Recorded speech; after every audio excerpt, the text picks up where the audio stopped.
Okay, so I'm Ryan Wilhelm. I'm a career counselor and assistant director at Career Counseling and Sports Services. Has anyone ever been there? Cool. So it is in the Yonkin Success Center if you have not been there. In between, usually people know these landmarks, so it's in between Hangover Easy and Adriatico's now. So it's on the second floor. Everybody on campus can use this, right? So we're not particularly specifically focused on any college or any specific place. What we do is three main things, and I like to think about it across the continuum. Okay, so the continuum starts with stuff that's very, very concrete, right? And so that is the stuff we're going to talk about today. Today we're going to talk about resumes, right? So resumes, interviewing. If you're thinking about, how many of you are thinking about graduate school? Cool. So hopefully many of you went to the grad school expo. Hopefully that was helpful. So we can help you with the personal statements and things like that for graduate school, right? Interviewing. We'll talk about that down the road. So that's the concrete piece, right? In the middle is more of the exploration piece, okay? And that is what I want to do with my life. Hopefully you are loving your major and you're pretty sure that this is where you want to land. It's okay if you are not. You know, a lot of people switch eventually. So what we do if you're not 100% sure of either your major or where you want to land after graduate school, we have a process where we explore your values and your personality and your background, and we kind of come up with a list of what are some of the options that you think are going to fit you best, and then we look at, in comparison, how do those match with your values and your personality and all that stuff. Okay. This usually takes a little while, so 3, 4, 5, 6 sessions. So if you're still considering what you want to do after graduation or even your major, feel free to schedule and come in. And then the last thing is career counseling. So I'm a licensed therapist. Many of the people in my office are licensed therapists. We don't necessarily have to be to do the work that we do. What that means, though, is that we approach this whole thing from as holistic of a stance as we possibly can. And so what that means for you very often is that people will figure out what they want to do, and they will figure out how to get there, but then something will be in the way, right? Fear, self-doubt, anxiety. Has anyone heard of imposter syndrome? Cool. Does anyone want to share what they know about imposter syndrome to the people who don't know about imposter syndrome? Everyone has imposter syndrome about their knowledge of imposter syndrome. Okay, anybody? Go for it. Like you don't feel good enough and you shouldn't be there, you're just kind of faking your way through it. Mm-hmm. Despite what? Despite being qualified or... Totally. Despite all this evidence that's like up to here, like, yes, I belong, right? And then you get a B- on a quiz, and then you're like, oh, I got to get out of here, right? So that is, that's kind of imposter syndrome, right? And so very often that gets in the way, especially if you're thinking, well, I might want to go to med school, or I might want to go to PT school, or something like that, right? And so because you're thinking, well, maybe I don't belong there, right? Ohio State's programs are awesome for those things, but they're also some of the best in the country. And so what that means is that they're more competitive than other programs. So if you look at Ohio State's PT program, you might say, well, I guess I can't get into any PT programs, when there's a whole list of other PT programs that don't demand as much, right? And so that option, if the goal is to get a degree from Ohio State in PT, and sorry, I keep focusing on PT. My wife's a PT, so I might do that often. But if the goal is to get a degree from Ohio State in PT, then yes, you have to be competitive. But if the goal is to become a physical therapist and do that work, we can talk about all kinds of other things that are out there and to get down that path. So, cool. How we do that? Hour-long appointments usually. We do half-hour walk-in appointments. So you have two resume examples with you. The phone numbers on there are our phone numbers, right? And so at one point it was somebody's phone number, and I didn't know who that person was, so hopefully no one called that number. But that's our number. So if you want to schedule an appointment, go ahead and do that. I've got a stack of business cards up here as well, so you can nab those as well if you need one at the end. Okay, as we do this, if you've got questions, fire your hand up. We've got a whole bunch of information to get through, but I want to be as informal as I can in a large group. Cool? Okay, so tailoring your resume. The first thing you should know is that every resume that you do should probably be different, right?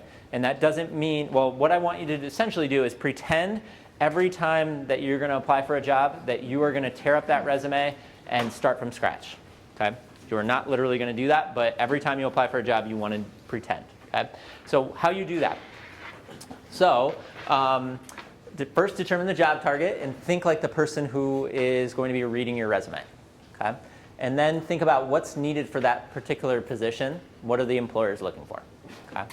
Anything you apply for is going to have 3 things that, that they're going to be looking at to determine whether or not you should get into this program or get into this or get that job, right?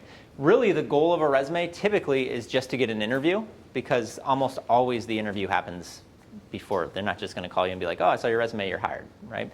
So the goal is to just get an interview, and how you do that is you check off as many boxes as you can. So there's 3 things that everyone will look for. Number 1 is skills. So do you have the skills to be able to do that job?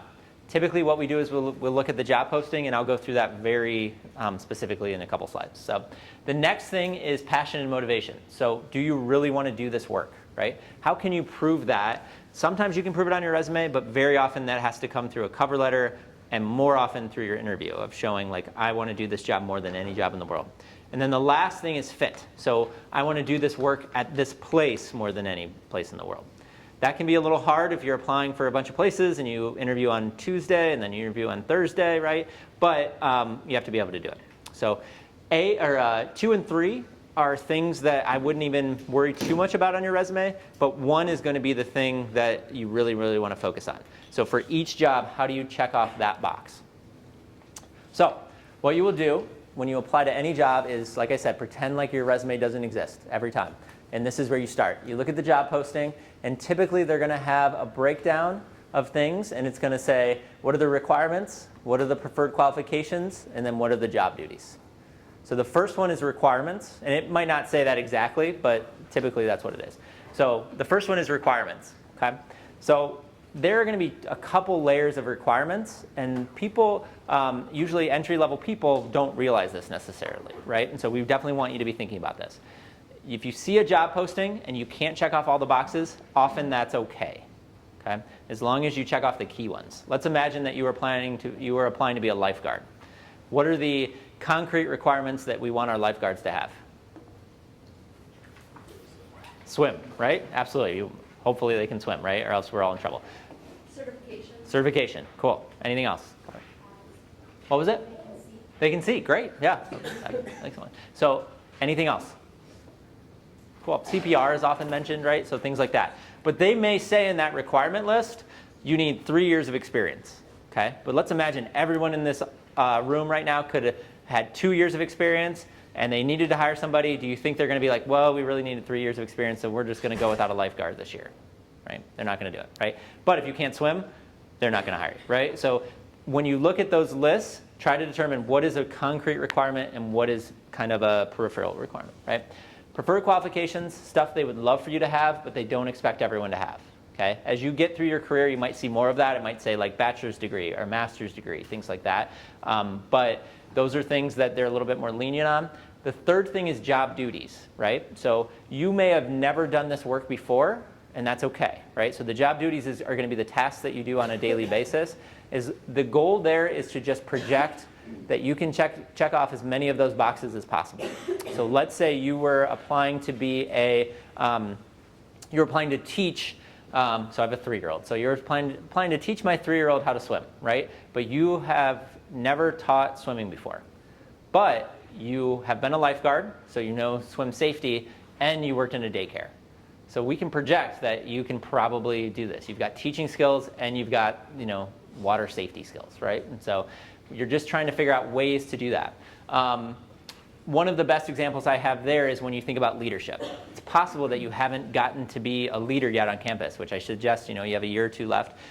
Find a way to be a leader on campus, right? But so maybe you don't have that exact title in your resume somewhere. But what are some of the traits that it takes to be a good leader? What do you think? Decision-making. Decision-making, cool. Where have people done decision-making without being a leader?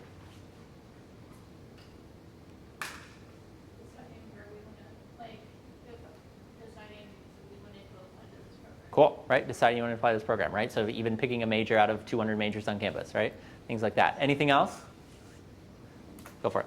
Communication skills. Cool, communication. Where have people done communication? Do you have to?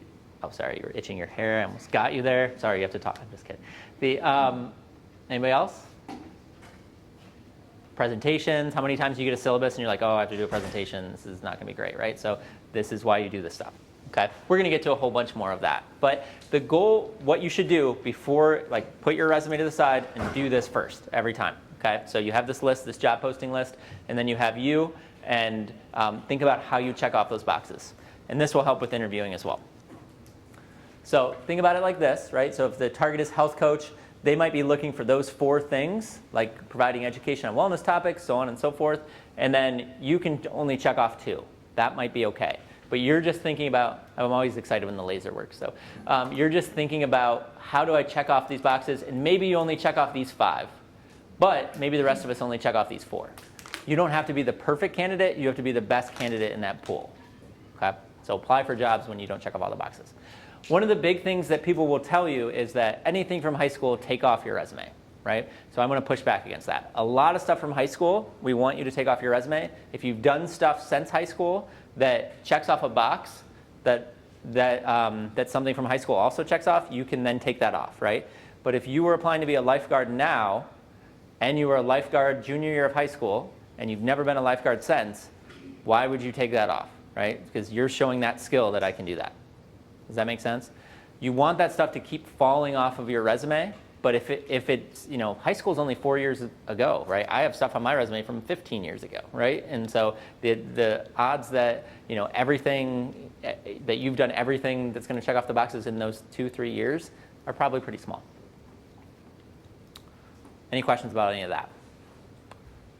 No. Cool. Okay. So one of the things that people tend to really downplay when they're in your position, right, at your kind of developmental level, right, so juniors and seniors, right, is what skills they actually bring to the table.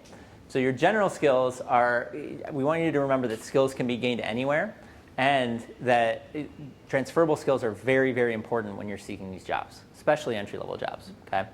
So when you think about high school, what skills have you gained from high school that you think are going to be transferable? I don't know why that's animated, but it is. Who was in music in high school?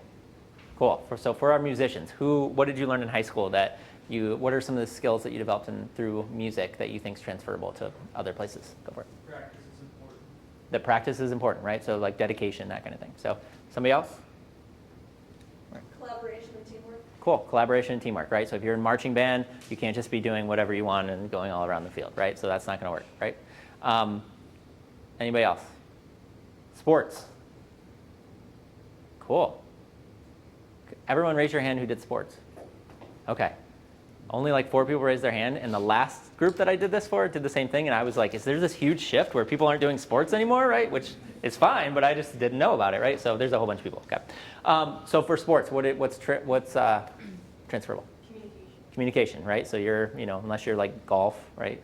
You should be talking to your teammates, right? So time management, right? So you got to get to practice, you got to train maybe in the morning, that kind of thing, right? So anybody else? Hard work, right? So you have to keep practicing, that kind of thing, if you want to improve. Anybody here in student government? Okay. Anyone want to talk about that? Is there no student government anymore? We just let things run themselves. Okay. You don't want to talk about that. Theater. Cool. Theater people. What do you want to talk about? Go for it. Public speaking, absolutely. The theater people aren't going to have any problem raising their hand and being like, yes, this is what I learned, right? So public speaking. Anything else? No? Cool, right? So a lot of times people will downplay this, and this is our list. Like, you guys nailed most of them. Leadership, teamwork, initiative, time management, communication skills, organization, attention to detail, right?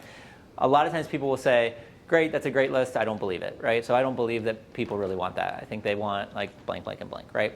So the National Association of Colleges of Employers and Employers, they did a study in 2016, and they were asked to rank the most important candidate skills and qualities, right? Number 1 was critical thinking and problem solving, okay? How do you get that on campus today?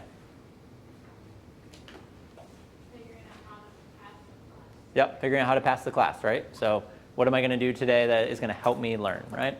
Professionalism and work ethic. Showing up to class, right? So going to work, those kind of things, right? Teamwork, how do you get that on campus? Intramural sports. Cool, intramural sports. Did you have another one? Or? I was going to say like Cool. Organizations, all that. How many times do you get a syllabus, and maybe not as much in health sciences, but certainly in other areas, right? Do you get a syllabus and it says like, okay, now you're going to do a group project, and you're like, oh, I don't want to do group projects, right? That is why you're constantly doing group projects, so you can learn all that. Oral and written communications,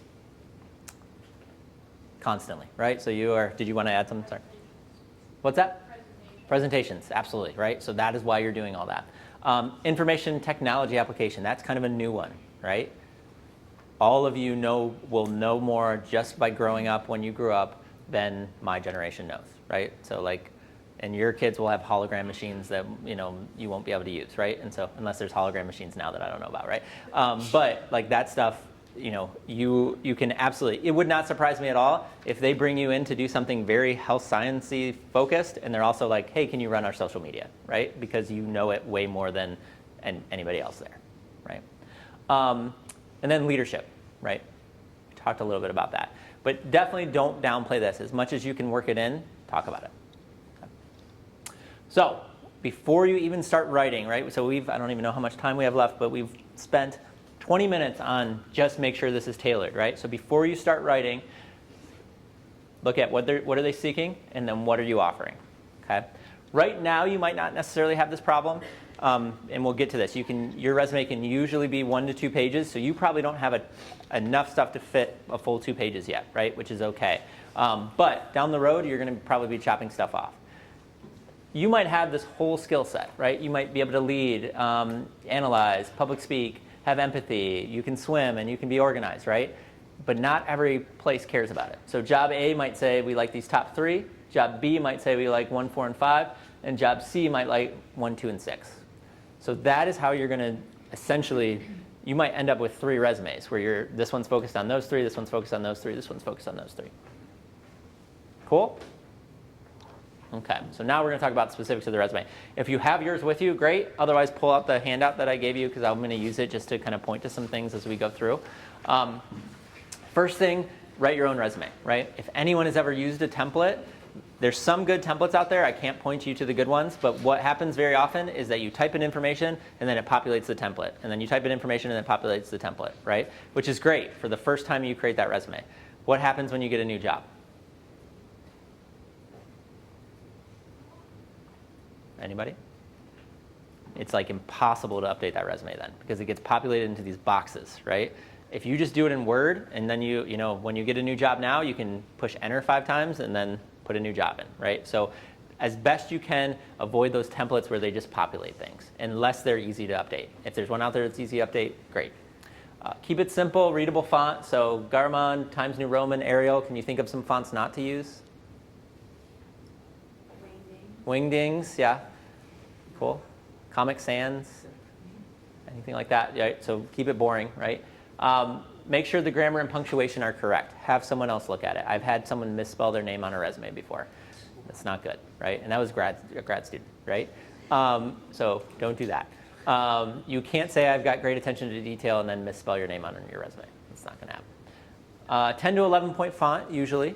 1 to 2 pages, whatever they ask for. So they might be really strict and say we only want 1 page.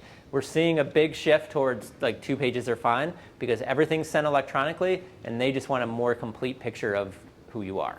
Okay? So they'll stop reading at 1 page if they want to stop reading, but unless they say like we only want a 1-page resume, you're typically fine going to 2.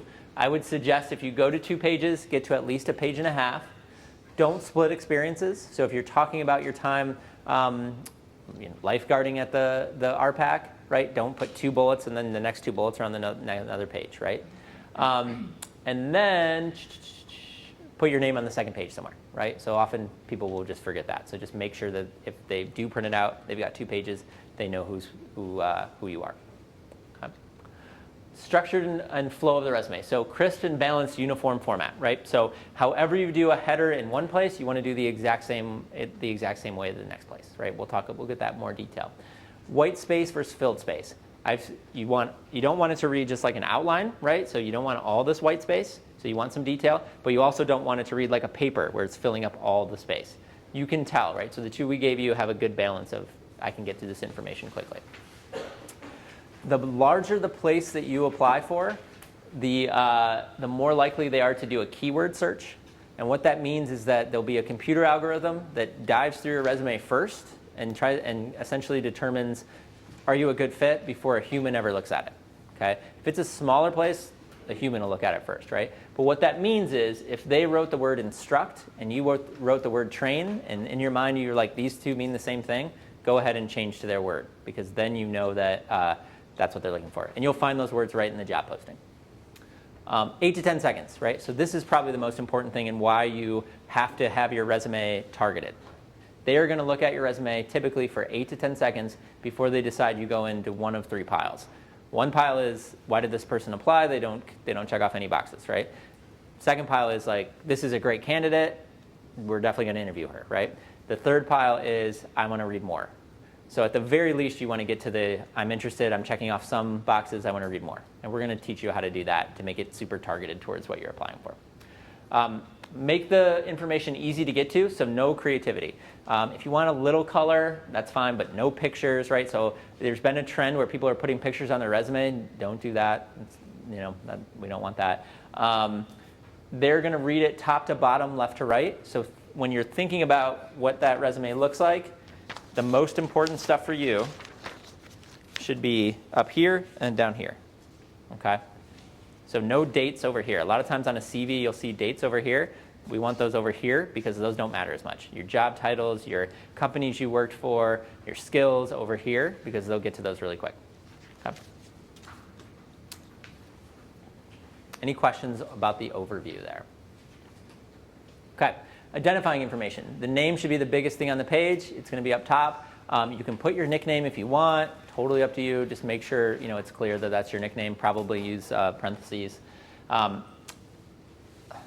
going to jump down. So your phone number is something you absolutely must have on it. I suggest updating your voicemail. So if it's just like a robot talking or it's just you saying your name, I suggest having it be a professional welcome, because that's going to be your first professional introduction to this person, right? So just, hi, this is Ryan Wilhelm. I can't get to the phone right now. Please leave a message and I'll get back to you as soon as I can. Something like that, right? I've definitely called people to set up an interview and it was just the robot, and that's kind of confidential. So I was like, okay, well, I can't leave a message because I don't know if this is 100% the right number, right? So at the very least, have your name in there. Email address. So use OSU account or other professional looking address. Can you think of some terrible emails that maybe you had when you were little or that your friends have that you want to share that it should not be on here, right? Anybody? Definitely had one that was like princess24@hotmail.com, right? Don't do that, right?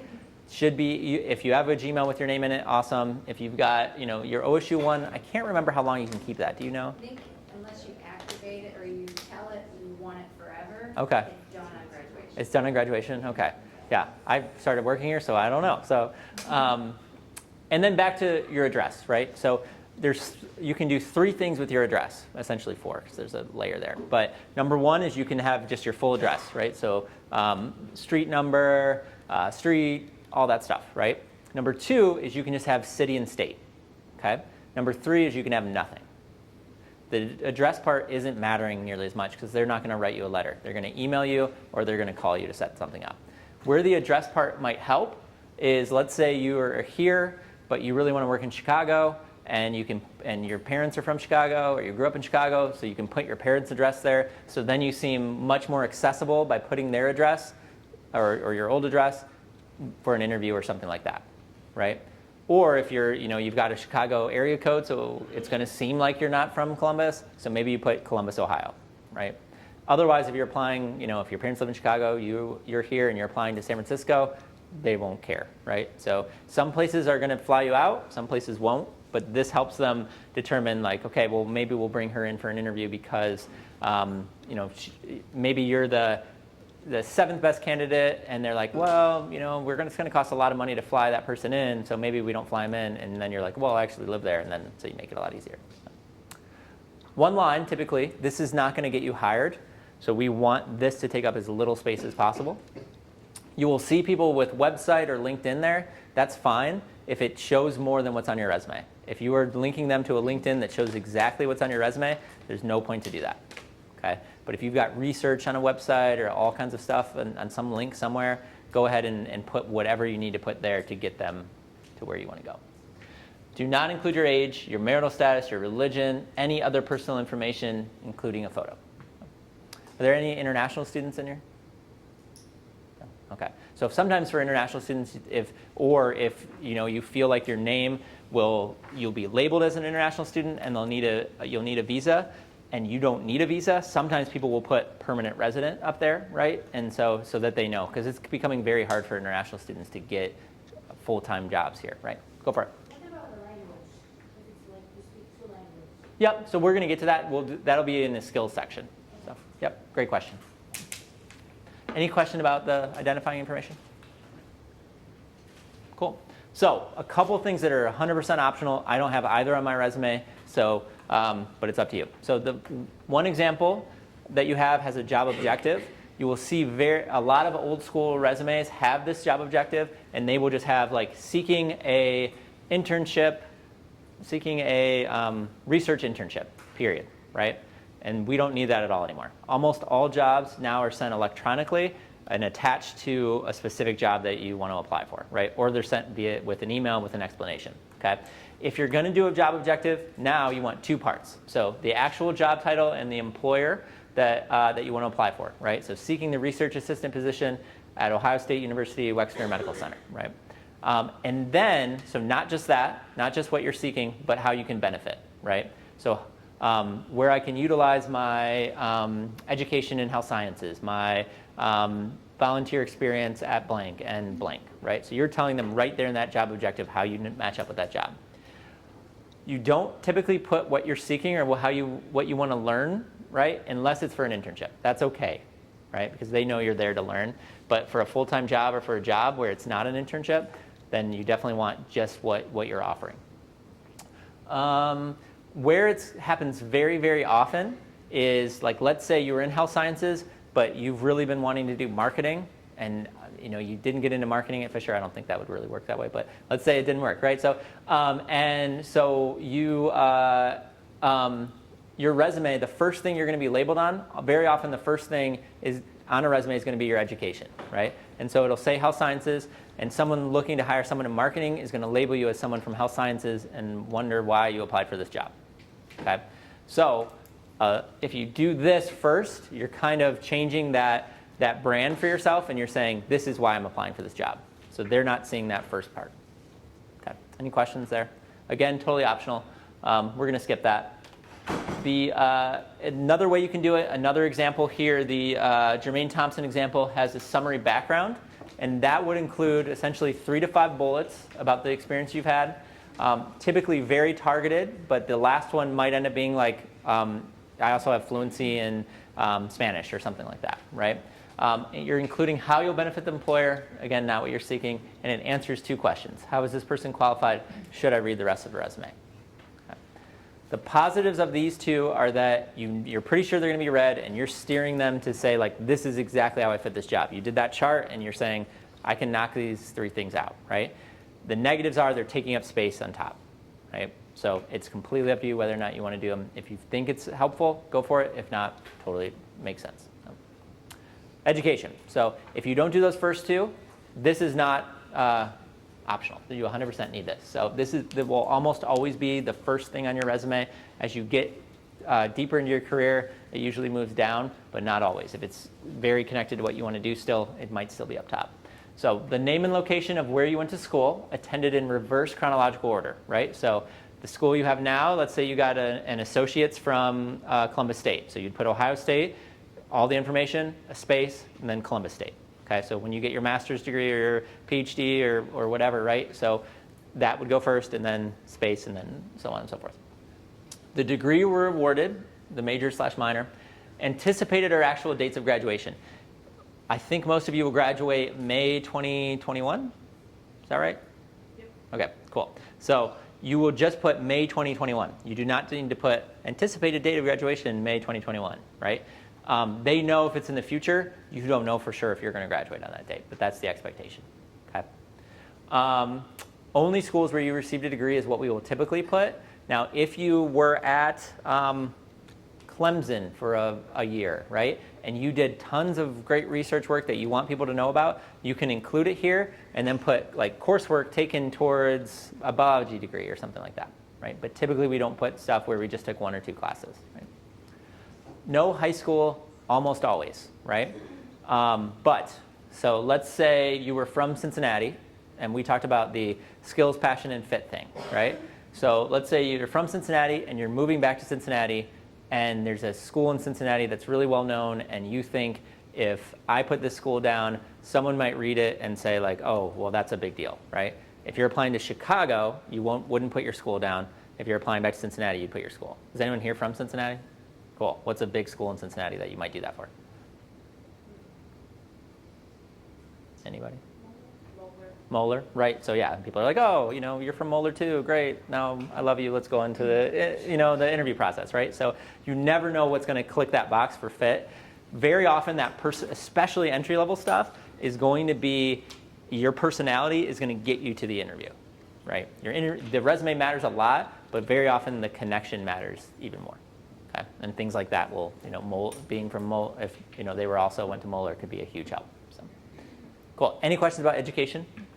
Oh, sorry. Some optional stuff. GPA, very industry specific, right? So if you have a very high GPA, probably put it. If not, don't worry about it, right? If they ask for a 3.2 and you've got a 3.21, put it. If you've got a 3.17, don't put it, and hope they fall in love with all of your stuff, and then they're willing to give you that 0.03 to help you get that job. Okay. Relevant coursework or related coursework, right? There's 4 reasons why you would put this. Number 1 is if you don't have enough stuff to get to 1 page, we want you to get to at least 1 page. So we're trying to fill that out, right? The Brutus Buckeye has an example of how to do that. You don't have to do it exactly how he has it, though. So number 1 is you don't have enough stuff to get to 1 page. Number 2 is you want to show off labs, right? So many of you will have taken labs, right? And if you want to go into research, maybe that's the best stuff that you've got to show all that off. So you might list that off. Number 3 would be that you want to leave the field, right? So you're here, but you really want to do marketing, and you've been taking these marketing classes, and they're not going to be anywhere else on your resume. So then you would put that here. Number 4 would be there's a niche within the field that you want to go into, and it's not going to be clear anywhere else, right? I had a social work student that wanted to work with people with HIV/AIDS population, right? And there wasn't, right? We might have a focus area now, but we didn't then. So he wrote all the classes that he took with that population. For many of you, it might be like, I want to work with kids, or I want to work with geriatrics or things like that, right? And so sometimes you'll list out the classes that way, just to be clear that, I have worked with this population, or I have taken courses focused on this. Okay? Study abroad, it says optional. Because we talked about that fit thing, there isn't probably an argument to keep off your study abroad in any way, right? And the reason why is because, you went to Greece for a semester. That's going to be interesting for people, right? They're going to want to talk about your trip to Greece, right? And that connection, travel always helps with that. And then awards and honors. Where this is really optional is if it goes up top or if it goes on the bottom. You might have a whole different section on the bottom where you focus on study abroad. You might have a whole section where you focus on awards and honors. Cool. Any questions? This is a couple examples, right? So I did physical therapy again, right? So this is with a doctoral degree, and then this is with the bachelor degree. Just making sure the formats are exactly the same. Okay? And then this is added with the study abroad on it. And you're going to get this, so don't worry about writing that all down or anything. Okay. Any questions here before we move forward? Okay.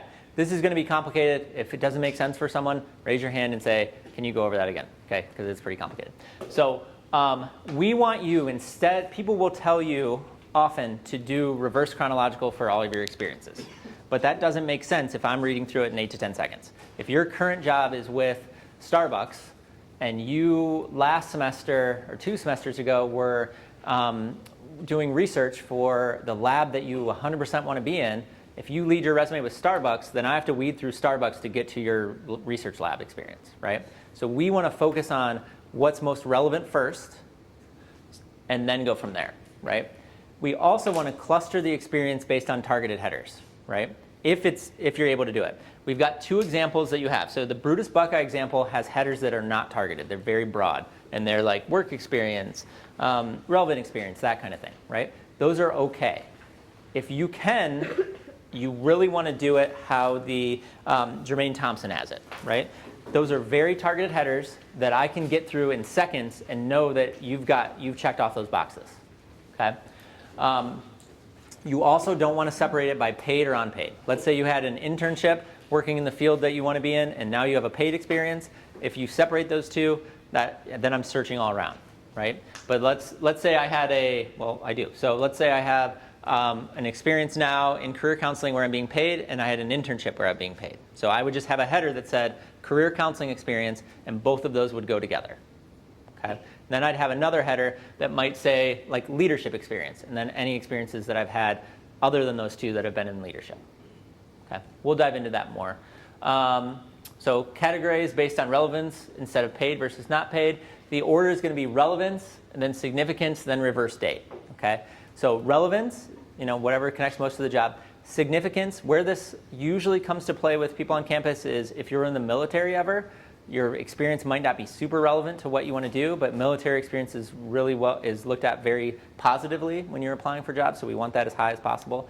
The other two experiences are if anyone's in the band here, or if anyone's an athlete here. Very often what happens is you don't have any other time to go do internships, right? And so you want those experiences as high up as you can possibly get them to show off those experiences, okay? Because you're, doing whatever, 35 hours a week, right? You can't just go off and get another job necessarily. So that order would then be relevance, then significance, and then reverse date. Reverse date is your default. So if your two experiences within counseling, for me, are relatively the same or relatively relevant, then whatever is most recent goes first. Does that make sense? Cool. Good. I was afraid I was going to be too confusing. So we're going to explain it more. So here, instead of just experience, now I have counseling experience, right? If I'm applying for a mental health counseling job, I will put counseling experience, and I will group my career counseling under that. If I'm applying for a career counseling job, I will put career counseling, right? So don't shoot past your goal, right? So, because if I put career counseling, then they might say, oh, well, where's your mental health, right? So keep that in mind. I have higher education on mine because I've had several jobs in higher education, so that's the setting I'm in, so I will put that, right? Any additional experience, and then leadership experience. You can have these specific headers and then these broad headers. That's fine, like a catch-all that covers all of your other stuff. A couple of headers that people very often have that are helpful almost no matter what are leadership experience, and they can group together like if they were the manager at at Starbucks, and they led a student org, and they were captain of their volleyball team, right? They can group those all together, okay? And then the other one is customer service, because so often, how many people are thinking about like med school or like PT school, something in that world, right? That is, in some sense, super, super advanced customer service, right? So you're getting this really advanced degree, but you're working one-on-one with people all the time. So ability to work with conflict, all of that, when you're applying for these schools, they really want to know that you can do that. So a header that says customer service and details what you've done there will be helpful too. Okay, so an example. Let's imagine you worked at all of these places and you were just trying to show off your marketing experience. What might you choose?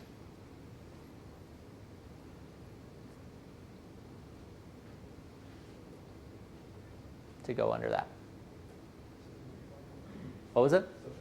Social media volunteer, cool. Marketing intern, cool. Okay, customer service. Cool. Oh, I should have went that first. So, Jenny, yeah, thank you. Jimmy John's, hopefully goes to Jenny's next. Mad Max, right? Okay, community service, Habitat for Humanity, Clothing Drive, and then you might just have vice president or additional skills. I probably would do it under leadership, but totally up to you, right? This is a big change, this idea. From like, okay, let's do only reverse chronological and let's just group them based on work and unpaid, right? And so, but I can tell you, we hire people every year. This is so much more helpful because I can get to how do you check off the boxes that I care about the most quicker than if I am, weeding through all of the stuff that doesn't matter as much. Okay? So how to write the bullets, right? So this is often the most frustrating thing for people. But what you'll do is you'll pick an experience, and then in draft form, write down everything you did. Try to answer the question, if I didn't show up, what wouldn't have gotten done? And I always get pushback on that. So what would someone else have to take over if I didn't show up, okay, at any of your jobs, okay? Think about the knowledge, the skills, the abilities you developed, and also try to think about like problem, action, result, right? So how can you show that you had these accomplishments? How many of you are office assistants or have been office assistants, right? So maybe you're in your dorm and you are being an office assistant and you're like, this mail system is terrible. I don't know why they're doing it this way. And then you come in and you're like, okay, I revamped the entire mail system, right? So you can detail stuff like that with those bullets, right? And it shows that accomplishment. Now you're thinking back about the job posting. You have this full list. You wrote down everything you did at your last job, right? Or your internship or your volunteering experience, right? And now you're looking back and you're saying, well, what did they care about? Because they won't care about everything, okay? And then you pick out the winners for this job, and then you go from there, okay? When you're writing this up, make sure it's a uniform layout, just like education was. It does not have to be the same layout as education. So on education, you might have your dates close by the degree, and then on this, you might have them over to the right. Totally up to you, as long as you consistently do the same thing within the groupings. So the name and location of the employer, your internship, your volunteer, your class project, right? I want to hit on this before we go any further. If you feel like a class project checks off boxes better than anything else, you can just treat that as a job. And you would put Ohio State University, Columbus, Ohio, organic chemistry lab, dates, and then you would put, this is what I did in that lab. It's very possible that you're using this to get to a lab, and that's the only lab experience you have so far, right? So if you have to use class projects, that's okay. We want that to fall off your resume as you're going, but if that's what you have that checks off the boxes the best, we don't want them guessing what you have. The formula that you should use is action verb, so what you did, subject, what you did it to, and then outcome potentially, but definitely details, right? So my first bullet on my resume is counsel up to 30 students per week who present with blank, blank, and blank, utilizing blank. So it's a long bullet, but they can get an idea of like who comes into my office, what am I doing with that, all of that, right? Make it concise but vivid, so you want numbers, right? Be descriptive, quantify as much as possible. I should be able to see you doing the work, okay? Very often I'll have people write responsible for and then just list off a whole bunch of tasks. Get away from that as much as you can. It's very possible that all those tasks, every comma, is its own bullet, depending on how much that job is connected to what you want to do, okay? As it's getting further away from what you want to do, this is more and more okay, right? Just listing off tasks. But if it is connected to what you want to do, you want tons of detail on that. Just overall, use their words. We talked about that. Vary your words. So if you wrote, create in the first bullet, then the second bullet shouldn't be create again. Find a new way to say that, okay? No personal pronouns. So you don't say I or we or whatever, right? So when you're writing up the bullets, it's either going to be past tense or present tense, right? It's possible that they will be past tense and present tense within the same job or the same experience because you could have done a project that's completed. It gets a little weird that way, but it's possible, okay? When you're writing up past tense, you're obviously going to use ed. For present tense, we would normally write like ing, but we don't do that for that. We imagine the word I is in front of it, and then we stop there, right? So instead of instructing, we say I instruct, and then we get rid of the I, right? So we say like instruct 12 students in blank, blank, and blank. Okay? All periods or no periods. This is a weird one to really focus on, but pretty much everyone who comes in does this wrong. So they will have a bullet, and they will have a period on it, and then the next bullet won't have a period, and the next one will, right? So I would push you, don't put any periods, because what will happen is the one period will take you over to the next line, and then you'll have to go back through and get rid of all the periods. But that's totally up to you. That doesn't happen that often. But again, all periods and no periods.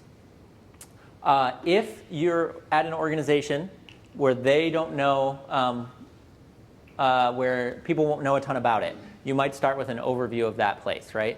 So if I'm applying to any place in the country, if I'm applying to Clemson, and I don't need to explain what OSU is, Ohio State is, right? Everyone knows what Ohio State is across the country. We have this great football team, all that, right? So people know who we are, right? But ODU, Ohio Dominican, I do need to explain. And I would go into detail, right? What's the enrollment, what's their mission, that kind of thing, as succinctly as I could. Present tense for current jobs, we talked about that. The more past experience is related to the work that you're doing, the more space it takes up. This is pretty big too. A lot of times people will say, well, every single job I've done or every single experience needs to have 3 bullets. That's not the case. If you've done it and it's really connected and were really involved, maybe anywhere from 3 to 7. If it's not super involved, you can really get away with anywhere from like 1 to 3. Okay, just kind of an overview of what you did in general. Any questions about that? Try to think about it this way, right? So like not just the tip of the iceberg, the full iceberg, right? So instead of writing just conducted soil sampling, you're writing sampled soil and groundwater of metropolitan and suburban areas ensuring water quality for Ohio residents, right? Taught Biology 101. Delivered over 350 hours of training independently to large group audiences ranging from 20 to 60 people per session. Edited monthly newsletter, act as sole editor for Council's 10-page monthly newsletter, so on and so forth, right? So really diving into those bullets and getting into detail. The detail part is what I think a lot of people struggle with. So just, again, I would say free write and then go in and think about, how do I make that as specific as I can? Okay, this is just an example. I'll let you guys, this will be sent to you, so don't worry too much about it. But this is a customer service example where they're really focusing on what's transferable. How do I show off my transferable skills? How many of you have customer service experience? So yeah, so tons of you, right? So this is very common, right? Everyone asks, do I highlight the words? You don't have to bold the words, right? I guess you could if you wanted to. There's no don't bold the words rule, but I wouldn't worry about that. How many of you done research or want to do research? Okay, so we'll talk about this. So if you're talking about your research, maybe right now you won't go into this level of detail, but if you're ever independently doing your research, if you're doing your dissertation, a thesis, all that stuff, or down the road, your job is, you're a PI, you're going to want to think about your research this way, right? So there's 3 parts. Number 1, what was the goal of the research? This provides the context, right? So the question that you wanted to answer. So now I know what was the purpose of this, right? Number 2 is what are the methods and techniques that you use to solve the question? This is very often the most important part because this is going to be transferable, right? So you did this thesis focused on X, but you utilized statistical modeling in this way. You're going to get a job. They don't care about the statistical modeling done that way, but they care that you can do statistical modeling, right? So that's what they'll ask you to do. And then the results, the only reason to put that is if you're going towards that field or if it's, it makes it more of a connectable story. Very often for you guys where you're at developmentally, you won't even be there for the results, right? So you will come in and you do some of the grunt work for professors or graduate assistants that are doing this work for 7 years, right? And you're there for 2.5 years or a summer, right? Something like that. So you don't need to necessarily worry about the results. Okay? Yeah, we won't focus on that. Optional sections. So additional skills. So computer language, all of that. If you speak another language, it should absolutely be on there somewhere, right? So everyone will want to know that. Okay. Computer skills. You may put Microsoft Office. If it asks for Microsoft Office, put it. But everyone, you cannot graduate from Ohio State University without doing Microsoft Office, I'm assuming. Right? So you don't necessarily need it. Any advanced computer skills you will put. And usually, it's up to you if you want to do it. But your social media, you can put social media stuff, right? So just because, like I said, you might be tasked with doing that on the side. It might be 5% of your work. But you saying, well, I can also do this might help you take you over the top. Not soft skills, right? So I'll see additional skills and I'll see people write communication skills or hard work or critical thinking, right? If you can't prove it, if you can't sit down and do it or speak the language right in front of me, then we don't want that, right? Those soft skills we want embedded in your bullets, but you can't just list them off. Okay? When you're thinking about social media or computer skills or even language skills, if you just list off like I can code in C++, right? You can also post that in a bullet about the research work you did or whatever, right? So that can be included in another section as well. So it's not redundant to have it in both sections. You're just showing the context of where you use that. Scholarships, honors, and awards, absolutely, have it if you've got a bunch. If you have a whole bunch, if there's just a few, typically you'll put it up with education. If there's a whole bunch, you'll put it near the bottom, making sure you're putting dates and things like that. For scholarships, we want to focus on if everyone got it because they had a 3.0 in high school and a SAT score of 28, then maybe don't put it. But if you were the sole recipient of the Ryan Wilhelm Award for whatever, right, and it was worth full tuition, then you want to detail that. Okay, make sure they know. Community service and volunteer experience. One of the things that I want to hit home is if you pull out your volunteer experience, right? So let's say Jermaine Thompson he's got these two things down here, and Habitat for Humanity's one. Let's say all of a sudden he wants to work for Habitat for Humanity, and that's what his main goal. That job would move all the way to up top. It would be that volunteering would move all the way up top. It'd be the number one thing on his resume, but he doesn't need to get rid of the other experience. He might just put additional volunteer experience or something like that. Okay. Leadership experience, we talked about that. That's very common for college students. Professional memberships, organizations. If you have publications or presentations, absolutely list them. Licenses and certifications. I want to get back to something because I think I kind of missed it. But when we're thinking about the order of all of this, right? So this is the Jermaine Thompson one, right? If you're really thinking about, I said it needs to be changed every time. So it's very possible that there are going to be slight changes, right? So if you think about this like a puzzle, if he's applying for financial analysis will go first. If he's applying for customer service, this entire section would leapfrog and go first. Okay? If he's applying to go back and work at East of Chicago Pizza would go above National City Bank. Okay? The fifth bullet on East of Chicago Pizza is trained blank, blank, and blank. If that's the number one thing that this job wants, then that will move up. So you're constantly going to be thinking about how am I going to adjust this slightly so that I target this one job. You might not change a word, but you don't want to just be sending out the same resume to everybody. Cool. Okay. That's all I have on resumes. How long do we have to talk about cover letter? We have 10 minutes. 10 minutes? Okay, we can fire through it real quick. Does anyone have any quick questions about resumes? Cool. Okay. Cover letter is the very last thing on your packet there, right? You should have one pretty much every time you apply for a job. It is 100% appropriate if someone says, like, hey, send me your resume for that job, for you to say, do you want a cover letter with that? And cross your fingers that they say no, right? Because they take a while, right? And so, but you should send one if you pretty much every job you apply for. What it does is, if you imagine the job posting is here, right? And then the resume is here, the cover letter sits in the middle. Oh, it is a cover letter. Cover letter sits in the middle, and it explains how you fit that job with greater detail. So it's essentially like the job objective, but a full page. Okay? So what goes into it? Really quick. Tailored, it's only one page. Addressed to a specific person. I'm not worried about any of that. This outlines what to do. You'll get that, and you've got an example. The main thing is, up top, you've got all of this like information here, right? So their address, your address, dear specific person, right? Ideally, it's targeted towards a specific person. If you don't know that person, dear hiring representative's fine, whatever. But this stuff is getting you hired. This is not getting you hired. So if you have to start chopping stuff off, chop this off. Bless you. First paragraph, 4 things go into it. Number 1, why you're writing, right? So I'm writing to express my interest in this specific position at this specific place. Okay. Number 2, the resource in finding it, right? That should be rephrased. But because if you find it on like monster.com, you don't need to put, I found this on monster.com, right? This is optional. When you want to list this is if this person is going to serve as a referral, not a reference. A reference is going to tell you, is going to be able to say like, this person will do good at this job, right? A referral, all they're saying is that I think your personality would fit, right? Or I would like to work with them, right? So you might have met your referral at a job fair, at a wedding. It could be a friend of a friend that you met, whenever, right? And you might say, like, so I learned about the position, or I've heard great things about working at blank from Ryan Wilhelm, a intern in your office, right? Now they can walk down the hall and they could say, oh, blank, tell me about her, right? And we talked about what gets you hired, skills, passion, and fit.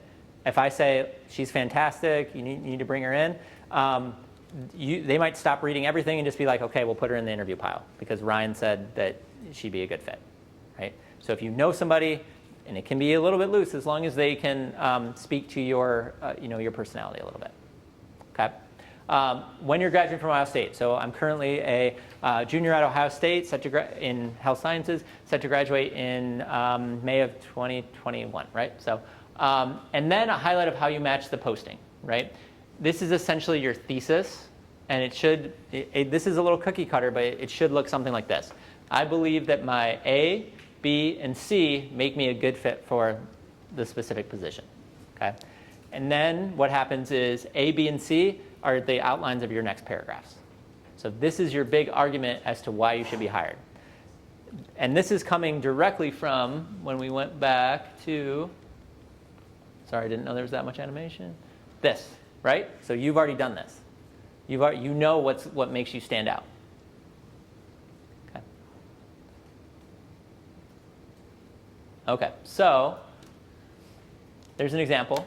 Oop. It's with great interest that I'm applying for the position of mechanical engineer at Nissan. I learned about this opportunity from Kristen Hall, an engineer in your office, who highly encouraged me to apply. I'm currently a mechanical engineering major at Ohio State. That needs to be updated, sorry. And expect to graduate in spring of 2020.